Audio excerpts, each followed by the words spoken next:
Pertama-tama, saya ingin mengucapkan terima kasih kepada saudara-saudari sekalian yang lewat media yang saudari-saudara layani selalu berusaha terlibat untuk mendidik masyarakat di dalam berbagai macam hal, pengetahuan umum, tapi lebih-lebih memberikan prinsip-prinsip hidup sebagai warga negara yang baik.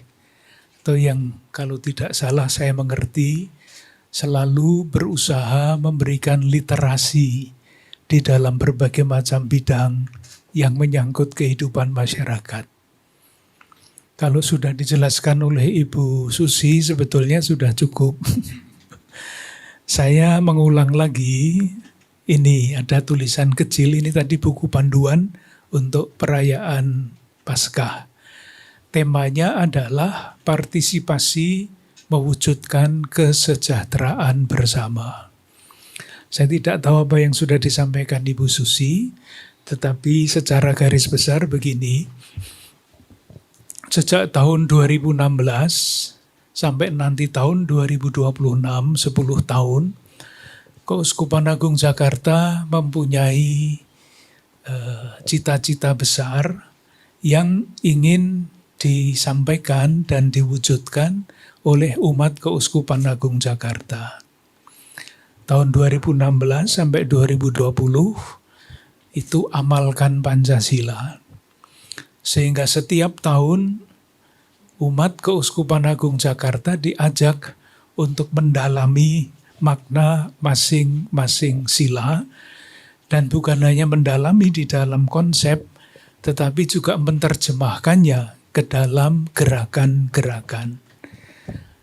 5 tahun, dan sesudah 5 tahun ada tahun refleksi 1 tahun, dan sejak tahun yang lalu 2022 sampai nanti 2026, umat Keuskupan Agung Jakarta ingin mendalami yang disebut ajaran sosial gereja. Nah, ajaran sosial gereja ini adalah implikasi moral dari iman. Kita semua tahu iman dirayakan di dalam ibadah, tetapi juga mesti diwujudkan di dalam ibadah sosial. Itulah yang di dalam gereja Katolik namanya ajaran sosial gereja. Tahun lalu pusatnya adalah martabat manusia. Tahun ini kesejahteraan bersama, tahun depan solidaritas, tahun depannya lagi perhatian lebih kepada saudara-saudara kita yang kurang beruntung, dan tahun kelima itu berkaitan dengan lingkungan hidup. Jadi 5 tahun Pancasila, 5 tahun ajaran sosial gereja. Nanti kita lihat 5 tahun berikutnya seperti apa. Nah, tahun ini tema yang kedua adalah kesejahteraan bersama. Ini kata yang sangat besar. Artinya sangat banyak. Kalau kita belajar sedikit mengenai apa yang termasuk di dalam kesejahteraan bersama, itu misalnya masalah air, masalah polusi, masalah lingkungan hidup, masalah kemiskinan, segala macam masalah keadilan antar generasi, masalah lingkungan hidup, banyak sekali masalahnya. Temanya sangat besar, dan tentu kami, masyarakat akar rumput, tidak sampai kita mau omong apa mengenai perdagangan manusia misalnya. Paling-paling kita mengajak umat untuk menyadari masalah ini. Kita mau omong apa tentang keadilan antar generasi. Paling-paling penyadaran dan internalisasi. Jadi intinya itu. Nah, yang kami prihatinkan, saya kira kita semua, warga negara Indonesia yang punya hati itu prihatin. Dari satu pihak, kita ini mempunyai cita-cita kemerdekaan, bersatu, merdeka, adil, makmur. Nyatanya keadilan sosial masih jauh. Dan bahkan di media massa sejauh dapat saya baca, justru arus-arus yang melawan kesejahteraan sosial itu semakin deras. Sangat memprihatinkan. Tadi saya menggunakan contoh, atau di dalam catatan ini saya menggunakan contoh kata-kata asing yang masuk ke dalam perbendaharaan bahasa Indonesia. Bukan hanya katanya yang masuk, tetapi watak yang ada di balik kata-kata itu masuk. Itu salah satu contohnya adalah mafia. Mafia itu kan terkenal di Italia, itu pasti bukan bahasa Indonesia. Tetapi sekarang kita mendengar macam-macam kata yang dihubungkan dengan mafia.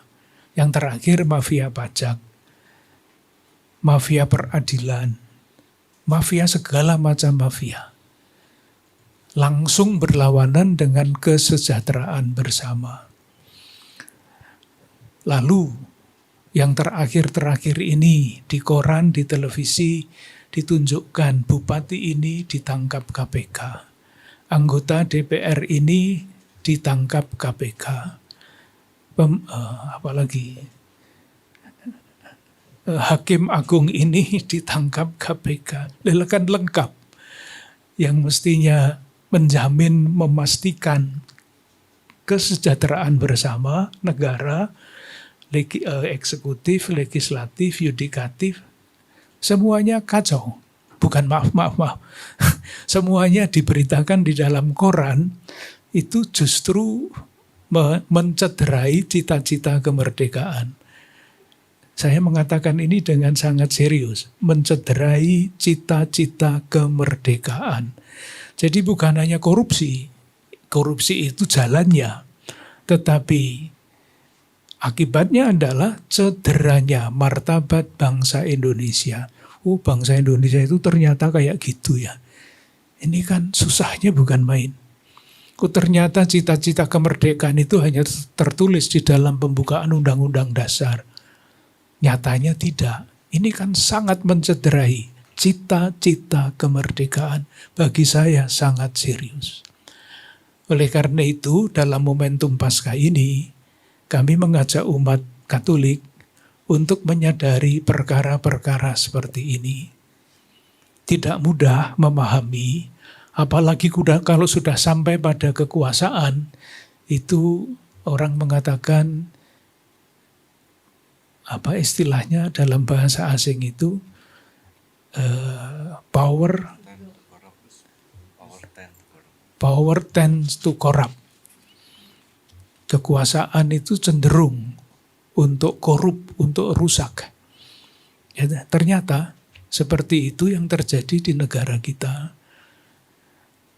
Bagi saya itu sebetulnya berlawanan dengan watak dasar bangsa Indonesia. Karena watak dasar bangsa Indonesia itu sejauh tidak dirusak oleh arus-arus seperti itu adalah berusaha terus keutamaannya untuk mengusahakan kesejahteraan bersama lewat yang namanya solidaritas. Nilai solidaritas bangsa Indonesia itu sangat mengagumkan sebetulnya kalau tidak dirusak oleh arus-arus seperti ini. Oleh karena itu, saya mengajak umat Katolik yang merayakan Paskah tidak hanya merayakan Paskah. Kalau merayakan itu kan seperti siapa Romo yang Romo baca kemarin di Jumat Agung itu? Puisinya Joko Pinurbo. Sekarang beribadah, besok mencaci. Beribadah lagi, sembahyang lagi, terus apa Romo? Ngamuk lagi. Kalau kalah, kalau menang umuk, kalau kalah ngamuk. Itu kan bukan watak bangsa Indonesia, entah dari mana. Tetapi itulah realitas, tidak bisa kita hindari. Kita hanya bisa daripada menyesali kegelapan, lebih baik menyalakan lilin-lilin kecil. Moga-moga dapat menyala terus, tidak padam meskipun ditiup angin yang kencang. Itu yang kami artikan untuk Paskah tahun ini.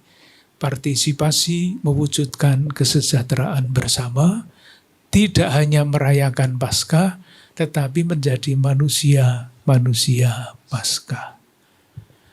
Untuk sementara itu dulu, Ibu. Terima kasih Bapak Kardinal Ignatius Suharyo yang sudah memberikan tadi terkait dengan Paskah 2023 ini. Tadi saya sampaikan bahwa saya akan buka pertanyaan 3 dulu. Silakan, ada teman-teman yang ingin bertanya. Ya, dari Metro TV, dari Kompas. Baik, saya mulai dulu ya. Dari Metro TV, silakan Mas. Tolong disebutkan nama ya Mas. Selamat pagi Romo, selamat pagi Bapak Kardinal, selamat Paskah untuk kita semua. Sebelumnya saya Bernardin Mario dari Metro TV ingin tanyakan 2 hal. Yang pertama tadi bagaimana kita menjadi manusia Paskah. Di tema kali ini kan mewujudkan kesejahteraan bersama. Manusia Paskah untuk mewujudkan kesejahteraan bersama ini seperti apa yang harus bisa kita lakukan untuk dapat menjadi manusia Paskah sebetulnya. Yang kedua tadi di sini juga di homili disebut harus adanya gerakan-gerakan kecil untuk mewujudkan kesejahteraan bersama.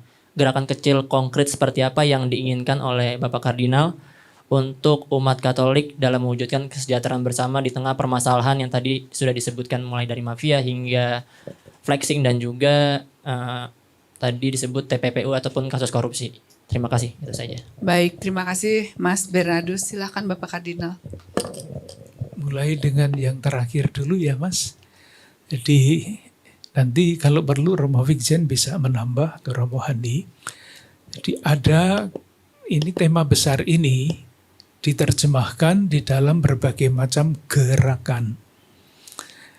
Ada penanda-penanda untuk tahun-tahun pastoral ini. Jadi misalnya tahun lalu itu perhatiannya pada martabat manusia.